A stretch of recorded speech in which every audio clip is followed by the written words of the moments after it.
All right. We're going. All right. So, 25 years ago, I had done no martial arts at all. And I had been pestering my dad to let me do martial arts. Probably for 2 years. I'd been bugging my dad to let me do martial arts. And at that time, me and Eric lifted weights in the same gym because of his dad. His dad was into weightlifting a lot. And there was this big, mean biker dude with a reputation at the gym down there. A good reputation. At the gym down there. And one day I was, we would get advice from different guys at the gym on weightlifting and other things. And I was talking to Gino, one of the guys who I started respecting at the gym, about how I wanted to do martial arts, how I wanted to get into martial arts. And I was talking about joining the martial arts school or whatever that was in the gym where we were training. And lucky for me, he steered me right that day and steered me towards another guy. Steered me towards another guy that started me on a long journey that luckily I got started on the right path, because who knows what would have happened if I'd have signed up at another place. Hopefully I would have had the sense to get steered on the right path at some point. But literally the guy that got me going in the right direction is at the table with us here tonight. And here I am 25 years later, having been basically obsessed with martial arts since. And I'm really happy that I got started at the place I got started. And we're going to talk some about that. So, Gino, I don't know if you even remember that conversation, but I definitely do. You and I were down there working out that night, and I was telling you that I wanted to start training, and you said, well, I know the place for you to go. I know the place for you to go. And you told me to go to this place. It was near Dixon Street in Fayetteville, which is the place where all the bars were. The old Campbell Soup building, actually. Yeah. And it was underground, basically.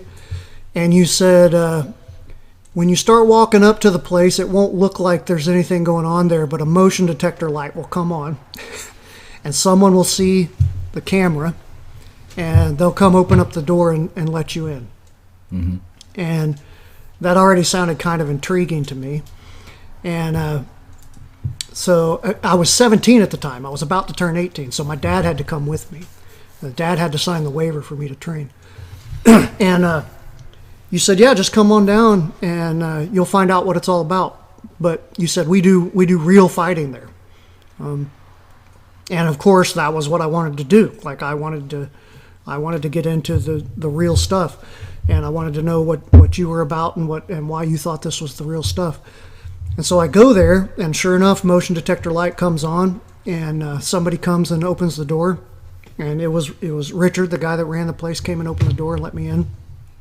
And the place was kind of intimidating to begin with. Like it didn't look like a normal martial arts gym.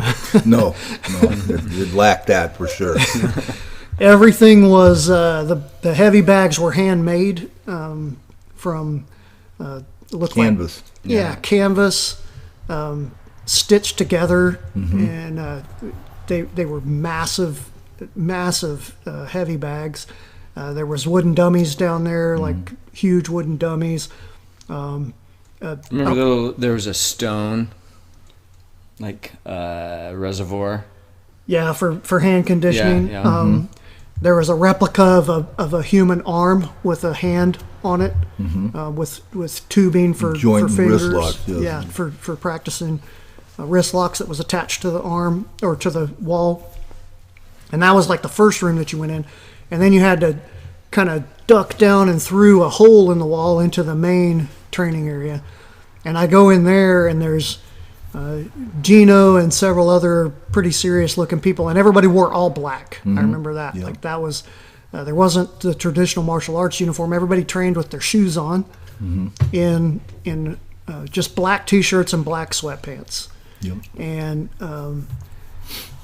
I remember in the demonstration that I was given that night, just like the first thing, and I'll probably cover this whenever we'll have an episode where we have Richard on.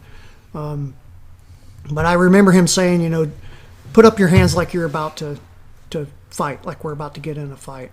And then he did something that I would learn later was called trapping hands, and just smacked one of my hands out of the way and put a fist in my face, And I remember thinking, well, that's one of the things I want to learn how to do to somebody. And then I don't remember all the other stuff that we went through in that first night, but I definitely decided I wanted to sign up. And then just the things I encountered over the next, even in the first few months, just the baptism by fire that I went through was frightening in some ways. It shifted my view of the world in a lot of other ways, but it also kind of brought me into this brotherhood in a way that I wanted, and that I think is very healthy for a young man to experience, but that I think a lot of people don't get to experience whenever they join a martial arts place, because they don't get that harsh a treatment. So like the first, when we did sparring, we called it no rules sparring. You remember that? Yeah. So like when you were new, you could wear some padding, but you were encouraged to wear less and less padding as you had done more of the fights.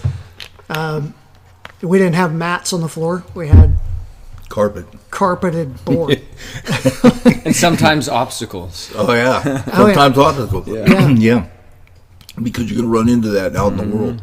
Nothing's perfect. You're never in a perfect scenario. Yeah. And that's something that was implied every time we sparred. You're not in a perfect scenario. Yeah. Nothing's going to be the way you want it. Yeah. I mean, like, you've seen people, when they face off to go ahead and do some sparring.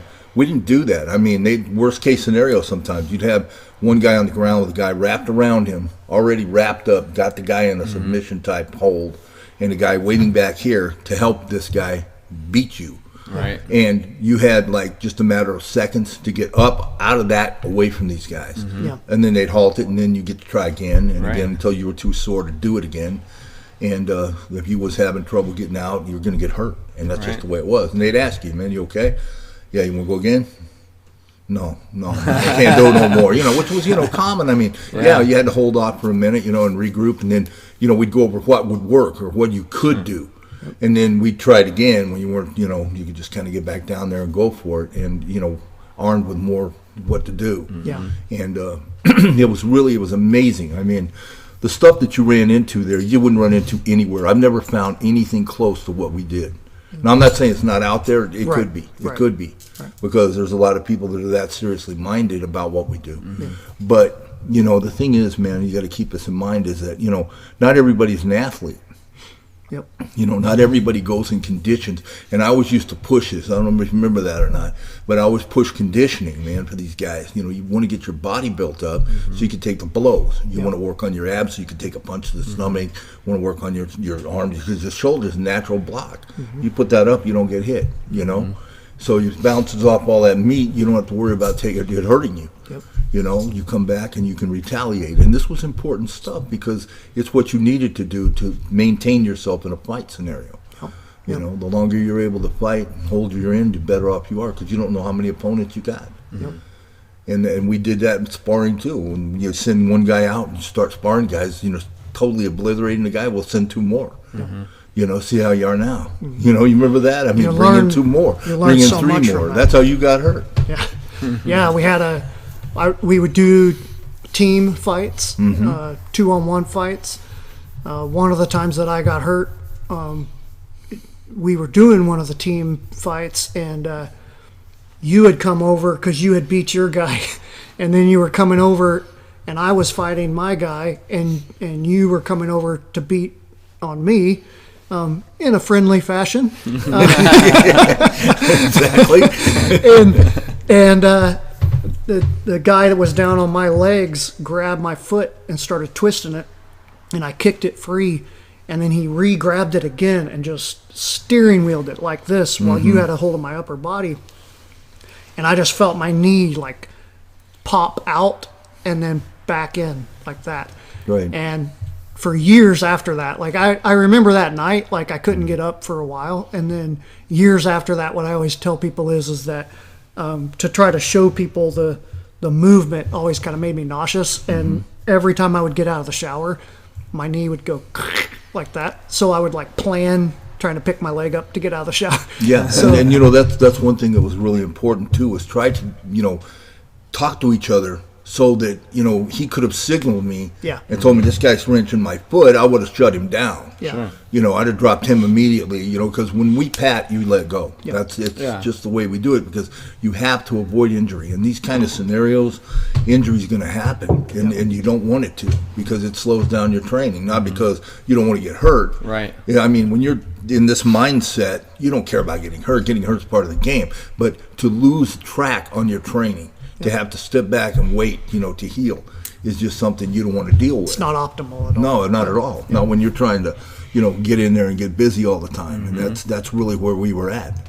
You find that threshold where you're training hard enough, but not so much that's putting you off training. Right, and that's what he's saying here, man. I mean, a lot of that was what created that brotherhood, that mindset that we all were there to do this in a very serious manner. It was, we've had people come in when they'd have a martial arts movie. We'd end up with 20 people in the class.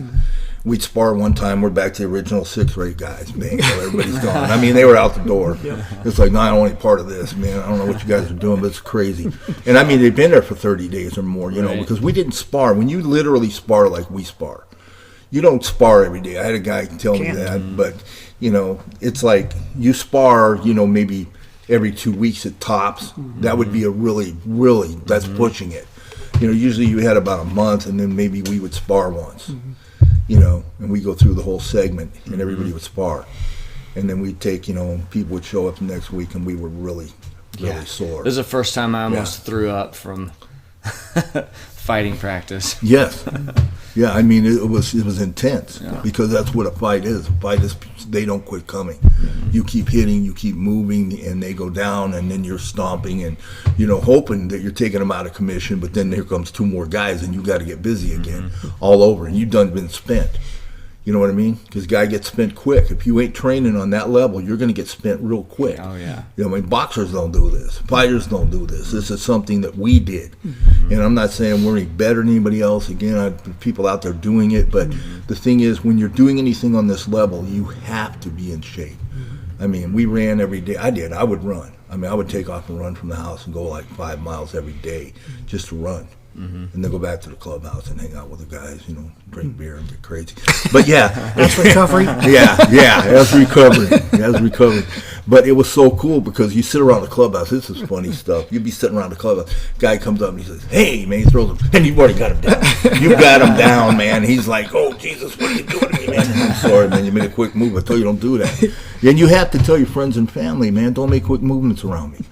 Because it did. I mean, how many times did you block somebody when they come up to talk to you? They go, well, and they go to point, and you're, I mean, like boss is pointing something out in their job, and you're already moving on them. You flagged over here. Yeah, it's just common. I mean, it's just a mindset. But that brotherhood, man, that's created through a mindset like this is just, combat guys got it. Some cops got it. It's just something that, when you see these guys out in the world now, it's like, hey, man, I mean, I told the story about that dungeon, right? Yeah. Guy comes up to me, man, he was talking to somebody, said, "Wait a minute, do you know this guy?" And I said, "Yeah, I know about that guy. How do you know him?" He said, "Well, I know him only because when you told that story, I remember he told a story about a place similar to that." And I said, "There couldn't be 2 places like that." Yeah. I said, "There weren't." There really weren't. In my mind, I mean, that was, it was home. I had forgotten some of the stuff. I went and competed at Naga Worlds last December, and I was looking through, and there's good reason for these rules. I'm not saying, I'm not one of the guys that's like, shouldn't be these Rules rules. are stupid. Right, rules are stupid. Yeah. I'm not one of those guys. But it did remind me, as I was looking through the rule set, at some of the stuff that was not allowed. And I was like, man, I remember when we used to do even just our grappling training, the stuff that we would allow, like small joint manipulation. Mm-hmm. We allowed finger locks. Fish hooking. I remember getting in drastic fish hook battles where we would still grab, bends that way now. Yeah. Some of my fingers got really jacked up. Mm-hmm. So fish hooking, for people that don't know, means ripping people's cheeks with your fingers like this. And we allowed that in our regular grappling. You could get a dominant position by grabbing somebody's lip and pulling their face sideways. And I remember getting in vicious battles by grabbing somebody's face and pulling like that. T-shirt chokes and trachea chokes. Trachea chokes are not allowed in competition, where you just grab somebody's throat and smash it into their spine. And we did that all the time. I remember I choked a guy out with his braid. He had a long braid. Choked him out. We allowed hair pulling. So we would commonly pull people's hair to expose the throat and then use the throat. I remember all the time walking around with purple scars from the T-shirt chokes, and people would say, "What happened to you?" Get the guy in the tank top. You bet, man. Yeah. And so now what that did was it calloused your mind to those kinds of things in a way that a lot of people aren't used to. Yeah. They became common in a fight. Yeah, it's commonplace for you. Yeah, I remember I used to bump people. I'd roll them over like this, and I'd bump them with this in the throat. I'd pull their head back and bump them. I wouldn't hit them. I'd bump them. So you knew I just won. Yeah. You might get me in a submission later, but dude, I just won that fight. Right. Because you're gone. That's a throat shot. Yeah, recovering from the throat. There is none. Yeah. I mean, it's going to come in hard, and it's like right now. Yep. And I've got that shut down, or I'll tap my finger on their eye. We did eyes. We did tapping the eyes. We did hitting the groin to let you know the groin was there. Bump that thing. Hit the groin. I hate getting bumped there. Yeah. Just want to tell you. It's uncomfortable. We're not going to do that. It's uncomfortable. No demonstrations tonight. No groin bumping. Yeah.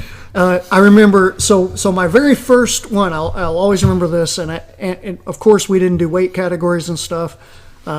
But I remember several of the scenarios that we did that I'll talk about that I think were psychologically, I call it psychological calluses. So it developed psychological calluses that were very important. And there's psychological calluses that come from competition training too that are very important. I think everyone should do jiu-jitsu, boxing, MMA stuff. Those are all very important. But these things were a very important part of my development, and like you said, that were very unique to this environment. And I'm very thankful for coming up in that environment. So one was so the very first fight that I did that we called no real sparring was with Thurman. Right? Oh yeah. And now you drew the short kind of straw. woke up. I drew the short straw. Yeah. Oh yeah. And now it was 2-on-1, but it wasn't 2-on-1 for very long. It was me and another dude who was about my size. And Richard said it was going to be a scenario, right? And he gave us, and me and this other guy are relatively new. He gave us, we got thrown in the deep water right away, and he said, "So here's the scenario: you're walking down an alley, right?" And then he told Thurman, just talk with him, kind of feel him out and see what's going on. And so I'm thinking we're going to do... Yeah, pretend you're a giant black man. Yeah. that somehow is getting Good job, attacked. Thurman. For you people, got it He spot did it well. on. Yeah. He could. I mean, Yeah. he could pull that off. for listeners who don't know, Thurman's what, 6'4", 260? Yeah, that time I think he was about 320. Okay. Yeah, he that played was he about played on 260. the line for the Razorbacks, so he's a D1 football player. And so I'm thinking he's going to do this whole, hey, what are you guys up to? What's going on? And we're going to go from there. And he didn't. So, He just brought it home. which didn't was he? another lesson. I learned a lot of lessons in this fight. The one lesson is, like you said, you never know what's going to happen. Shit hits the fan and stuff just happens. So he literally just goes, hey, stop right there. And here's another lesson I learned. Even a man that size can kick people in the face. He goes, stop right there. And he looks at the other dude and he goes, whap, and kicks him in the face, immediately. And just Right. drops the guy. And so then I'm left one-on-one. It's not 2-on-1 anymore. He just dropped this guy with a kick in the head. So I just bum rushed him as hard as I love could. it. All I'd done is like played sandlot football. I didn't know what to do, so I just rushed him as hard as I could, and he hit me so hard in the side of the face, like I saw blue flashes. I cannot believe, and I thought to myself, "You're not unconscious, so just keep going. Just keep charging." So I'm just hanging on, and he's just hitting me as hard as he can on the side, over and over on this side of the face, and blue streaks are just coming through my consciousness, and I'm just like, just climb on him, just try to tear his head off, try to do whatever, And then all I remember is he goes over to the dude who's on the ground and just starts walloping him, just beating him down. And I thought to myself, this was my next lesson. So there's a lot of people out there that think stuff like, and we learned this when people would say silly stuff like, well, if a guy tried to take me down, I'd just elbow him in the spine, right? Mm-hmm. And I remember seeing his spine there and thinking, should I elbow him in the spine? And then my brain, and of course you think really fast when you're in these scenarios, And then the thought was, well, they said anything goes, And so I was like, I guess I can elbow him in the spine. So I just take an elbow and I elbow him as hard as I can in the spine. Mm-hmm. And it did not do what I thought it was going to do. No. He just looks back at me and does that, and then just keeps walloping this dude. And I'm like, that didn't kill him. It didn't even affect him. No, it's like a gnat. Yeah. There we go. I've done that. Yeah. And then I just started going as hard as I could, as many times as I could in his spine. And he's just walloping this dude. Then I see the guy's shoulder come out of socket, and that was the end of the match. They called it because the guy's shoulder came out of socket. And so then I'm gassed. I'm so gassed I can barely stand up. And that was a huge lesson to me, that a lot of stuff that people think is deadly. And I remember Richard talking about this all the time. There's plenty of things that people think they can do that they just can't do. No. If you want to be dangerous, you have to actually learn what is dangerous. Yeah, you have to see it work. And become dangerous. Right, Yeah. you got to drop somebody with it. Yeah. Otherwise, you're not going to know. That's right. Yeah, it was funny. I remember one time, it was really hilarious. I'll bring this up because it was funny. But, we had new guys show up. So we're going to spar, right? Mm-hmm. It was kind of just a basic spar. We're just going to spar, Yeah. It ain't a night where everybody spars. It's just Richard picks a couple guys and they spar, and these kids are sitting here on the floor. And me and Thurman went out. He calls me and Thurman out to spar, right? And everybody that's been there a while has got up and moved back. But not these guys, because they're new and they're just sitting on the floor watching. They'll stay on the mat. Yeah, they're gonna spar. These poor guys. You remember that? We collided, and it was like we both go up and then slam into them right on top of a couple of guys, man. And it was like we're rolled over, we're still fighting them, moving. And we don't stop things when it goes off into things. No, and those poor guys were like, you can hear them screaming. It's like they got hit by a car. It was good stuff, really good stuff. Yeah, people used to. I love it when you guys spar. I'm just gonna step back and listen to the sound. It's like two bulls just running. The sounds of the punches, man. Is why they were like, man, you could just hear it banging away. Yeah, it was good times. It was like I remember my brother Elisha fought a guy that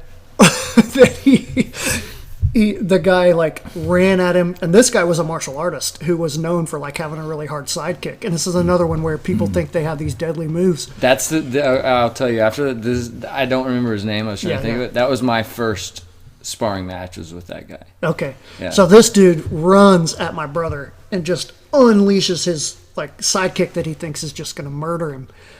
And my brother just takes it like this, like you were saying, just knowing how to block.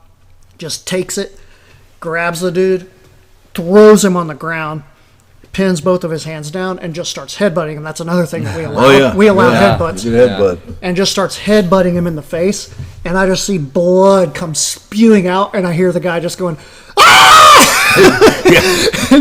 and Richard called it like that. I guess that's a tap. Close enough for a tap, right? Close enough. That's a blood-curdling scream will work. and again, just the guys are thinking these sparring matches are just going to be tit for tat, and it's no. Or they're thinking a move that they're used to hitting a heavy bag with is just going to make somebody die. That doesn't make somebody die, know. Right. However, being pinned to the ground and having numerous headbutts slammed into the face there's tends nothing to as stop the beautiful fight. as that, man. I mean, it'll wake you up to a point of reality that you really didn't know existed. Man. Exactly. I'd like to elaborate a little bit on Richard, man. Just bring that up, man, because I have to say, as far as a martial arts coach, somebody that coaches you, sensei, whatever you like to call him, and we all called him sensei, but it was this guy had ways to change things up for you, to show you where you stand in the world of what you're doing. Like me, I wasn't built to throw fancy kicks. Yeah. I didn't throw fancy kicks, spinning stuff, any of this kind of stuff, and I was pretty basic. Like if I was going to kick you, I'd kick you right in the shin and drop you, or I'd kick your knees all the way through, or, so I worked on power. I worked on working to stomp your leg in, immediately if you came in within range, or drive a knee into your thigh or something, and he worked on us with that, but he had crazy with that. You remember Vlad, man? Yeah, remember him? yeah. Okay, Vladimir, me and him, when we trained together, it was kind of crazy. We were showing up in the daytime. I don't remember why we were doing this. I think it had something to do with Vlad's hours. But he said, well, you're the only one showing up, but I'll show up with you, And I said, well, I'll show up if he's going to show up during the day. Yeah. And he said, you really? I said, yeah. So I came in and worked with him, and he put us together. And he would give one guy the mitts, the gloves, and the other guy was open-handed. So the guy was open-handed, was going for a submission, and he's wearing headgear. And the other guy is, trying to punch your lights out. And so he was just throwing basic punches, even though we were on the ground, a lot of it, So we'd start up, we were actually standing. We didn't do the knee. We usually started on our knees, which made more sense. So you don't have to take the initial pounding of throwing somebody down on the ground. So when we're doing these scenarios, we just started out on our knees, right, a lot of times. But we started up on our feet, and because of the boxing type deal, I guess, But yeah, we try to slip in and take them to the ground. And I mean, it was tough, man. This stuff went on. And then, we'd switch and the other guy'd go the headgear and stuff. But yeah, I mean, he just had a way of putting you in a position to see just where you're at. You could find out where you stand in a fight scenario. Are you good like this? Can you do that? Would you do that? You learn how to do all this stuff, but would you really use it? Would it work for you? Right. Because of your body style? Because of the way you're built, because of the way that you move, or because of something that you picked up way back that became part of you. How do you move that makes it to where it's fundamental for you to use? Yeah. I mean, this is important stuff. For sure. It was big for me. There weren't so many parameters. That was a good thing too. Like we're talking about, is you could, if it works for you, then use it. Develop it. Use it. I mean, use it every time. I mean, it's like trying to fight 2-on-1. If you're not used to fighting with two guys on one guy, you're going to find if you're using a blade, you're going to kill your guy. Yeah. Yeah. Especially if this guy knows what he's doing, because he's going to pull your guy right in front of you, and you're going to end up sticking him, and he's going to kill this guy, and then he's going to get you. You found out how important communication was, though. Oh, absolutely. Absolutely. And knowing how to read a guy. I mean, you learn this in the gangs in L.A., man. You learned how to, when you're with a group of guys, how to move so you don't get hit. Because the worst hit I ever got was with a bat, and the guy wasn't swinging at me. He was swinging at that guy. And when he swung, he come around and caught me, and that was it. So, yeah, I mean, you learn certain things in life, what's going to work for you, how to move, how to think, I mean. And we trained with heavy weapons and light weapons, and you learned the differences between them. So we trained with sticks. We trained with things that were heavy and how to counter a heavy weapon. Another one of the tools that I remember him using that was very psychologically useful, I thought. So since the place was underground, when he'd turn off the lights, pitch black. You couldn't see your hand in front of your face. And so sometimes he'd start a sparring match by turning off the lights, and he'd say whenever the lights come on is when you get to go. But you wouldn't know how long it was going to be. Right. And so that suspense, that was a great way of the suspense, instead of being like, okay, on 5, or it's going to start now, or the whole, are you ready? Are you ready? And then he would say, like, you can walk around in the dark. Change your and if you position, touch somebody, if you feel the other person, then you can go. Or if the lights come on, you can go. Or he'd say, when the lights come on, there might be a chair in your way, or whatever weapon you see you can grab. So if there's a training knife, you can grab a training knife, or if there's a stick, you can grab a stick, or you can just rush the guy, And so your mind is playing all these tricks with you. Well, that's more how your mind is going to mess with you in real life too, because you never know if something's going to go off. You never know what's going to happen if something happens. And so all that suspense and all that kind of stuff, learning to control your mind under duress, trying to find all those little tricks to make you control your mind. And then another thing that you get from the types of scenarios you're talking about and these other tools that we're talking about that I've continued to tell people is very important.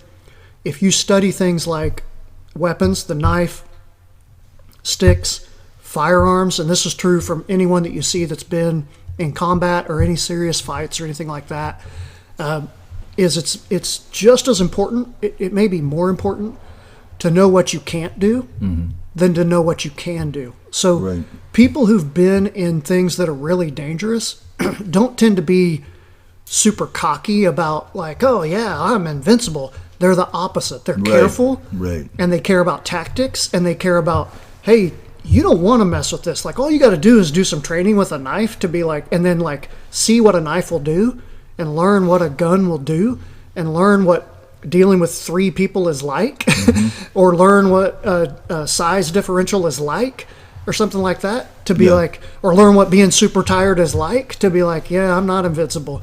And you know something that people who don't submit themselves to that kind of duress don't know, and that gives you the correct kind of humility that gives you the other kind of confidence.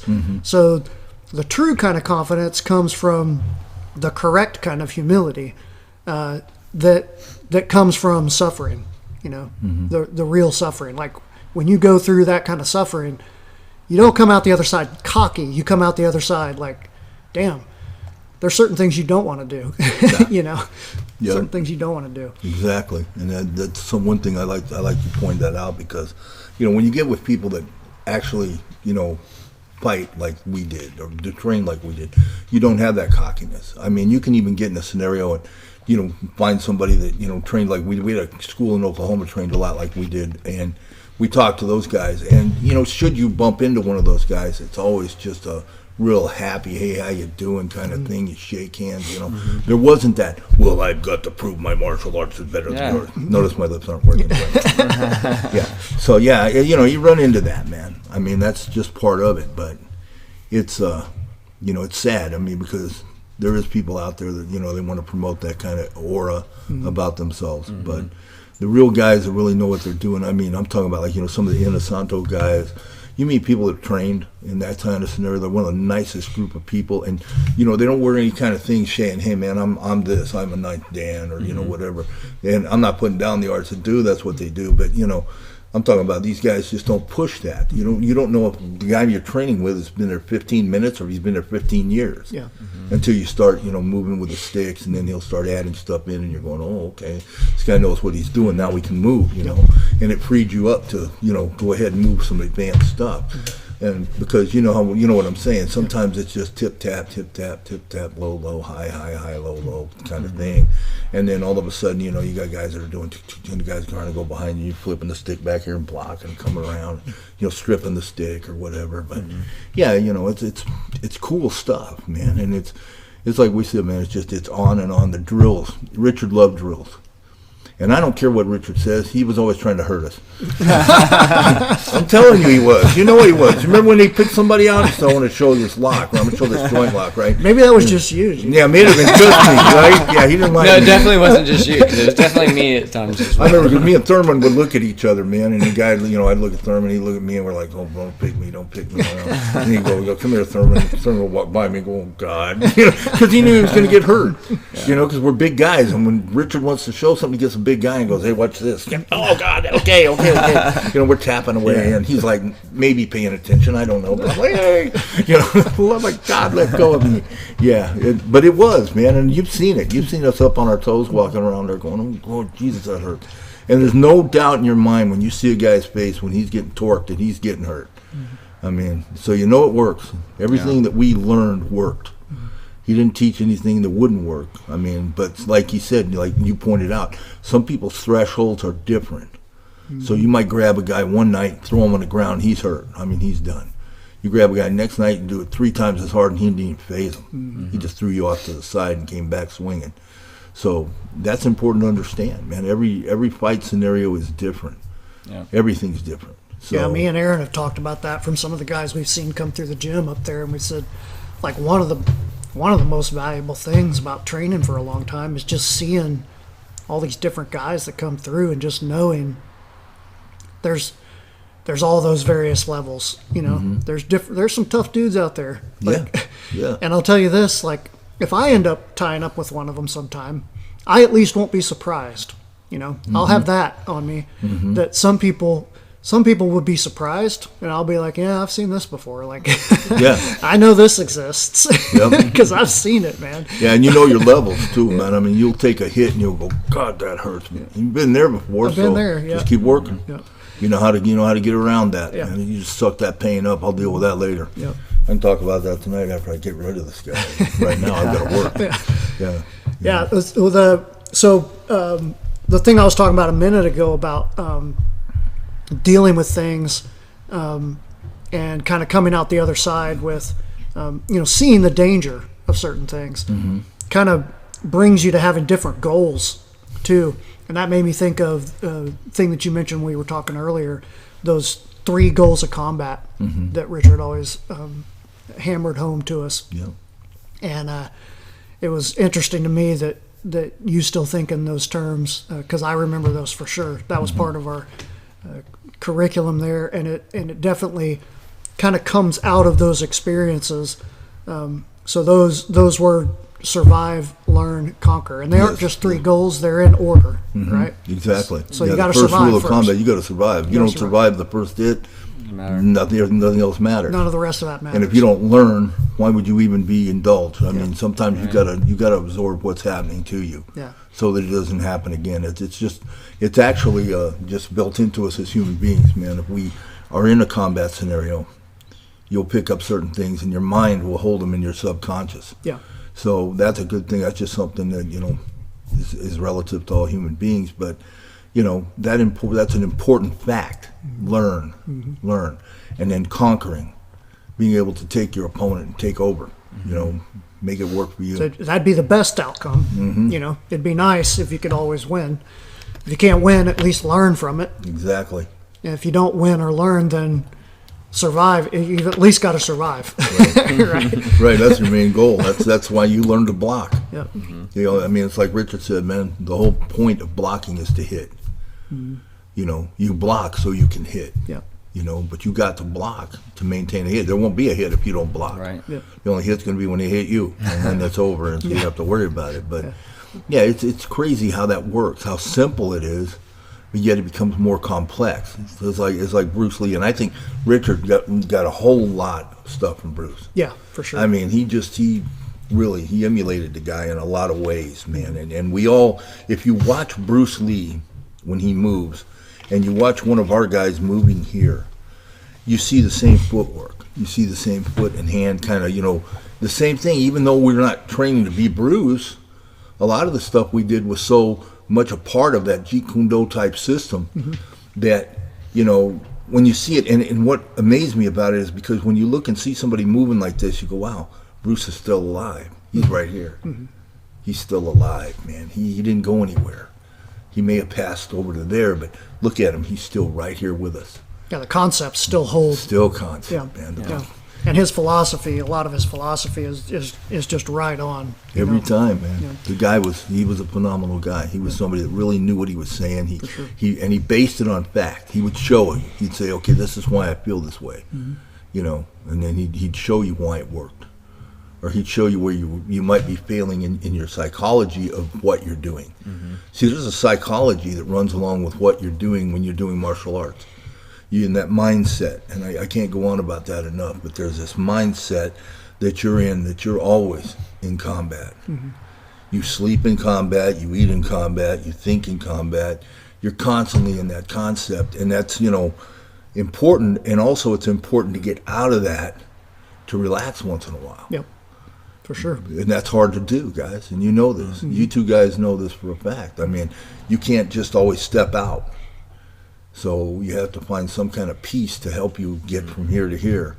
Otherwise, you stay locked down on this a lot. Yeah, you have to have a well-rounded life, for sure. Got to have that philosophy part of everything you do, man. Yeah, I mean, that actually makes me think of one of the ideas that we used to talk about quite a bit that I think kind of plays into just life and really society, but that flows through a lot of things is the do you remember the 3 types of respect? Do you remember that one? Courtesy, admiration, and fear. Right. So, right, yeah. and I think a lot of, so I'll mention each of those in turn, but something that I think about with respect is that, and this is a cliche almost, you hear people say respect has to be earned, but I really believe that now, like the older I get, I'm like, because I see the need for that idea being crucial, because a lot of people kind of, they'll say, I demand respect or whatever. And well, here's the thing. There's different types of respect, right? So that respect out of courtesy is something that we need for a civil society, right? So me extending respect to someone else out of courtesy is me just participating in keeping our society civil. But if you think that I'm going to respect you out of admiration for free, why would you think that? That kind of respect has to be earned. Right. So people walking around thinking that they should just get respect for free out of admiration are fooling themselves, And so I think that dividing up that idea of respect into, courtesy is like, yes, sir, no, sir, and hey, how you doing? Oh, excuse me, that kind of stuff. That's, to me, respect out of courtesy. Right. And me extending that to someone is just me participating in a civil society. Exactly. And that says something about me. It doesn't say something about the other person, Like the old, maybe it was Winston Churchill that had opened a door for a woman, and she said something like, "You don't need to open a door for me. I can open it for myself." And he said, "I didn't open the door for you because you're a lady. I opened it because I'm a gentleman." Right. So, like, in other words, I'm extending a courtesy because of me, not because of you. So Exactly. that's respect out of courtesy. That says something about me. It doesn't say anything about you. I mean, respect out of admiration, you have to earn. That says something about you. Right. So people who are saying, well, you have to respect me, I respect out of courtesy because of me. But respect out of admiration, you have to prove yourself Right. to get that, right? And then that respect out of fear is what you don't want to have to resort to, right? But that's for people who are misbehaving, essentially, Right. Who need someone who doesn't know respect. who need correcting. Yeah. So, You run into a lot of that nowadays. yeah. 'Cause- Unfortunately. because our parents, we had parents that were serious. It's like you said, we do it out of courtesy. And I had an old woman ask me one day, or she actually made a statement about it, but she said, you're very polite to me. And I said, well, I have to be, because otherwise there's an old woman going to crawl out of a grave and come and slap me. And because that's the way we were brought up. You treated people a certain way. And it's a way to treat people. Yeah. And and of course That's a crucial society part kind of of a slides, society. but Yeah. Yep, I agree. So let's talk a little bit about that. You were. We talked a little bit earlier. You were brought up. Were you born in California? No, I was actually born in Oregon. Born in Oregon. Yeah, I was raised in California as a kid. Mostly raised in California. Yeah, because we moved to California in '59. I was 3 years old. Okay, Yeah. so that's pretty much where you grew up. Yeah. Okay. Okay. And was it L.A. proper or like? No, I actually LA? grew up in Rialto. It was a suburb of San Bernardino. Okay, cool. Yeah, I grew up there. Cool. And you were talking about you did some surfing, right? Oh, yeah, I used to surf a little bit. I wasn't like a major asset in my life where that's all I spent my time being down there on the beach. But I love the beach, man. But I love the mountains too. So living in that area, you had both. You had the high desert. You had all kinds of stuff going on all the time. People I knew were motocrossing it. And, it was the home of the HA, and we all grew up being bikers. Thought had that in the back of your head all the time. So being a biker later in life was just something you did. You didn't even think about it. So that's where you first got into riding bikes. Oh yeah. Cool. But I got my Harley. I came out here and got a Harley Davidson, and that was my thing. I was always around the bikers. I wasn't a biker at the time, but I hung out with a lot of bikers, a lot of club members, and I got to see the brotherhood and the way it was done. Of course, back then, brotherhood was a real solid thing, you know. Right. So it was like, yeah, you're going, this is for me, you know, because, I mean, I got home from the Marine Corps. I hadn't been to Vietnam, you know, in that era. You know, I was right there. I joined during the Vietnam War. I was going to go to Vietnam, all this kind of stuff. Well, I didn't go to Vietnam. So when I came home, I didn't fit with the vets that had been to Vietnam. I didn't fit in society. But the one place I found I fit was with these kind of people, man, because they personified brotherhood. Yeah. And it was like they just accepted me right off the bat. And, you know, so, yeah, it was just really cool. And that's where I went with the rest of my life, was based on that. Yeah. I think that's important, that sense of community. I think brotherhood is like another word for community. Absolutely. You know? Absolutely, man. It's a society within itself. And it is a warrior-type society. It really is. I mean, and you learn to respect each other on different levels, you know. Some people for what they do, some for how they act, some for the way that they can put things together, you know, some because of how they can make things happen, you know. Yeah.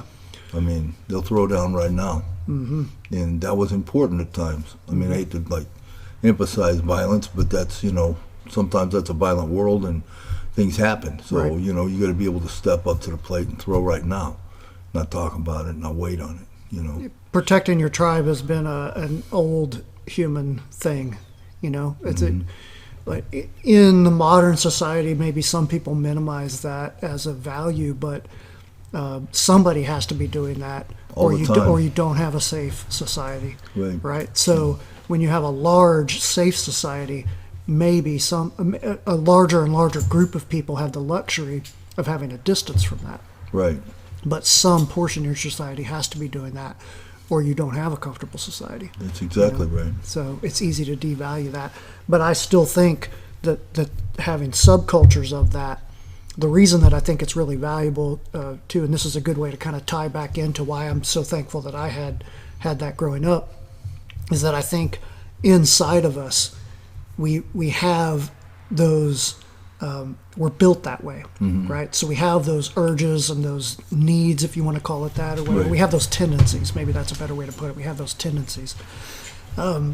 So whether they get used in a healthy way or an unhealthy way, to me has a lot to do with, especially for males, and I'm speaking mostly because I grew up as a young male, so that's my experience. But I also think that in society, males have typically had that role, and that's our tendencies lean that way, and so it's very important as a young male is coming into adulthood to have some older males or some sort of brotherhood or community or group that is steering those tendencies in a way that you can use those type of attributes in a more positive way, that you can steer them in a more positive way.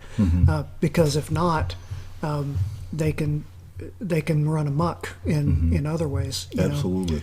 And so being, you know, we've talked about how like it's kind of comical to us when we hear people talk about things like, you know, young boys are encouraged to do destructive things, or young boys are encouraged to do, the new word is toxic things or whatever.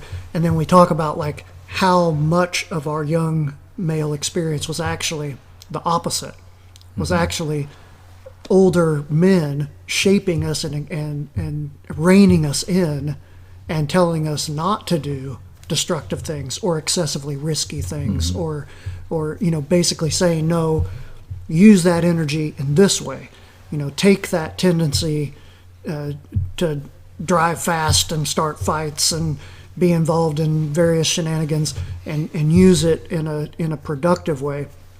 So it's actually not the older men inculcating the younger males with destructive behaviors. It's the opposite. It's them shaping the young men to take those tendencies and hopefully steer them in somewhat more productive ways.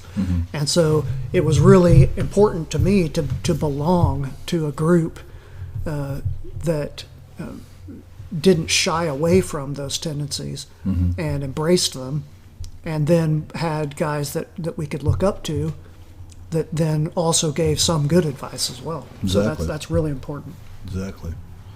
Yeah, because when you got somebody standing there telling you, man, you don't want to do this angle on this kind of blade or this and this. There's a reason why. They've been doing it and it didn't work. And this works. This is what I do. But let's see how you move, because you might move just slightly different than me, and it works for you. And if that's the case, I want to see you go with it. Yeah. Because what I do isn't always perfect. You know what I'm saying? A lot of people do that. They get into this one style, one thing, all holiness. And it's not. And Bruce always kind of emphasized this all the time, that there's nothing perfect out there. You want to take everything and find what's yours and get your tools and make them work for you. And I mean, you can't really emphasize that enough when you're talking and training young guys to fight. That because it doesn't work for this guy doesn't mean it don't work for you.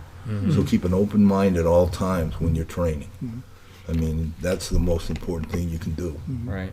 Because no set patterns, no set ways, there was nothing that was just like, but that's what Bruce dealt with when he came here, was all these old schools that were set up that were like, from, different places in Japan and China where, they came up with a master and he was the most perfect guy on earth, and a lot of hero worship there, and he said, nah, throw that away, let's look at this. He's doing this French savate.